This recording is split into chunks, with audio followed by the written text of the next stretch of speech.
एक गांव में सुंदर नाम का एक भक्त रहता था। वह हर दिन माँ दुर्गा की पूजा अर्चना करता था और उनका नाम जपता रहता था। सुंदर की भक्ति देखकर माँ दुर्गा बहुत प्रसन्न हुई और उन्होंने उसकी परीक्षा लेने का फैसला किया। एक दिन जब सुंदर अपने खेत में काम कर रहा था, तभी एक बूढ़ी महिला वहां आई। वह बहुत थकी हुई और भूखी लग रही थी। उसने सुंदर से खाने के लिए कुछ मांगा। सुंदर के पास उस समय थोड़ा सा भोजन था।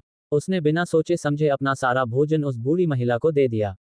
बूढ़ी महिला ने उसे आशीर्वाद दिया और चली गई। शाम को जब सुंदर घर लौटा तो उसकी पत्नी ने कहा, आज खेत से लौटते समय हमें कोई फल नहीं मिला। घर में भी कुछ नहीं है। कल क्या खाएंगे? सुंदर ने कहा, हमें चिंता नहीं करनी चाहिए। माँ दुर्गा सब कुछ संभाल लेंगी। अगले दिन जब सुंदर फिर से खेत पर गया तो उसने देखा कि उसकी फसल खराब हो गई है।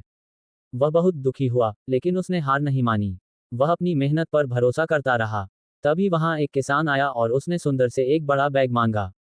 सुंदर ने उसे अपना सबसे मजबूत बैग दे दिया, जिसमें उसने अपने सबसे कीमती बीज रखे थे। किसान ने बैग लिया और धन्यवाद देकर चला गया। अब सुंदर के पास न तो कोई फसल थी और न ही कोई बीज।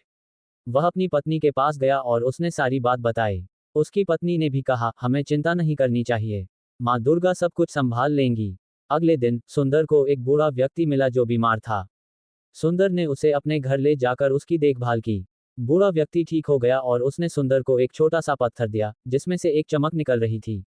सुंदर ने पत्थर ले लिया और जब वह घर लौटा तो उसकी पत्नी ने उसे एक सोने का सिक्का दिया जो उसे रास्ते में मिला था।